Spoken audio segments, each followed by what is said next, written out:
Welcome back to the channel. Today we're looking at the Jinhao 82 fountain pen. I got this in a peach pink color. Looks a little bit lighter here on the video, but it's a very nice pen in the hand. Feels very smooth and has some great gold accents to it along the edges of the cap, as well as the clip and the base of the barrel.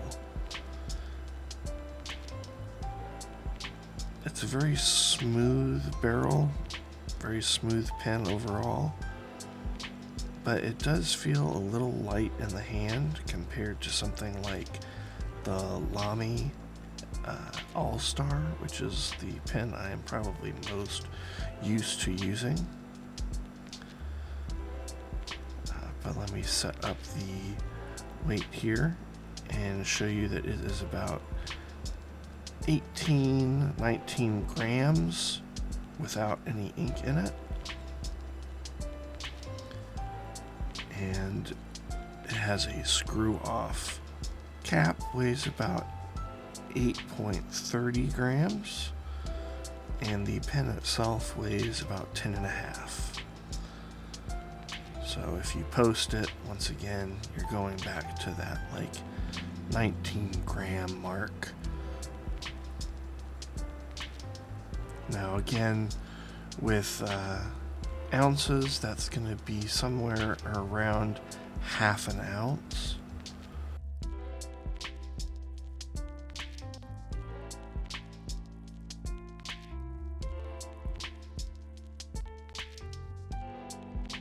This pen, again, once you screw it off, it has a metal thread that is going into a plastic material, so it's good to be cautious with how you are screwing that back on so that you don't mess up any of the threads in the softer material.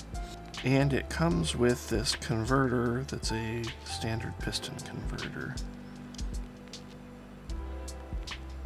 The nib that I got was a fine. When I was testing my two Lamy Safari models that I have, the medium and fine, I prefer using the fine, but I forgot when ordering this that these are going to be a little bit more fine than the average fountain pen because they are made in Asia versus made in Europe. So once we get to the writing test here with some of the Hongdian purple, you will see that it comes out a little more on the extra fine side. Purple is my favorite color, so I am very excited to try out this Hongdian purple. I am used to using a Lamy purple with my Safari, with my LX All-Star. And this will be the first time that I am using a converter to fill a fountain pen.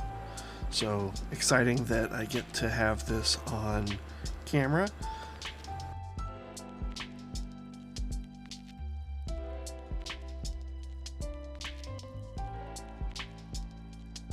There I am looking to see how deep I need to dip this so that it gets the proper ink pull. Now when you're using a piston like this, you just screw it down, let the air bubbles come out, get to the bottom, and then reverse to have it pull the ink up.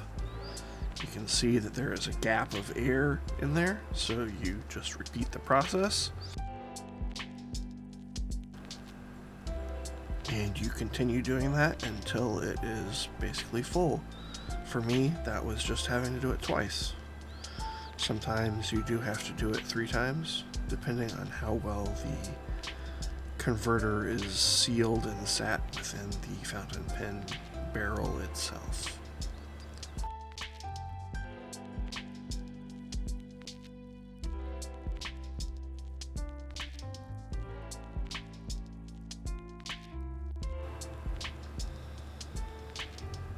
once you are done with that, it's good to just get the excess off.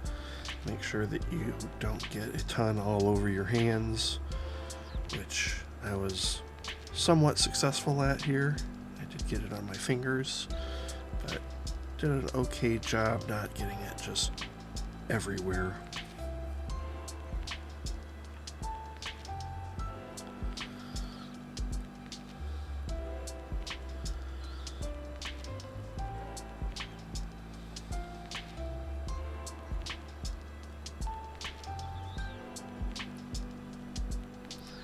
Now with it filled, I'm going to put the barrel back on, and again, like I said, just softly doing that until it is on the end all the way.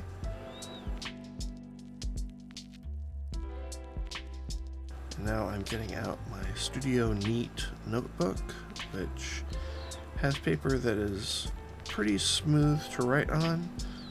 It's a dot grid, which I prefer to write with, and it is a fairly light dot grid.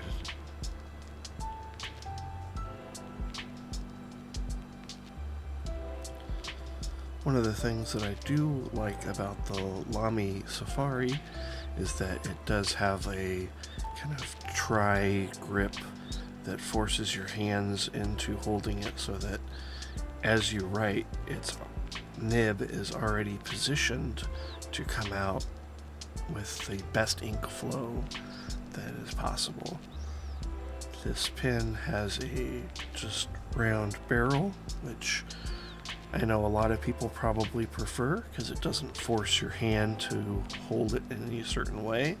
But for me, it's going to take a little bit of getting used to so that I am holding the pen in a way that is ideal for the ink flow to come out. Writing with this just initially, my first thought is that it writes pretty well, but it is a little scratchy. I'm wondering if that is just I need to let the ink settle and kind of fill the nib, or if it's an issue because I did get a fine tip and that is going to just be a lot less wet of a writing experience with this fountain pen ink.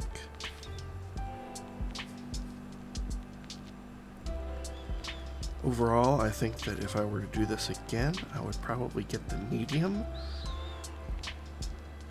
but it does write pretty nice for a very fine experience.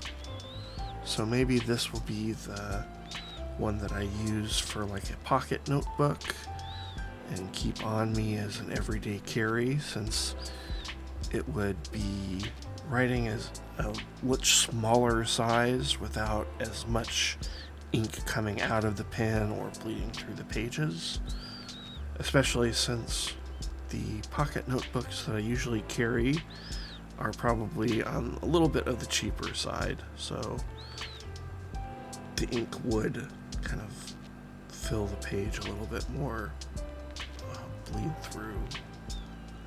As you see, there's a little bit of bleed through that happened where the ink was a little bit heavier on pressure, but overall it did very nicely on this paper with minimal bleed and also minimal ghosting. So I am pretty happy with how this performs. I just wish that it was a little thicker in how much ink that it put down. That was the Jinhao 82. I'm pretty happy with this, and I will be using it as one of my main drivers over the course of this coming week to get a better idea of how I feel about it. Thank you for tuning in. Have a great day, and I'll see you next time.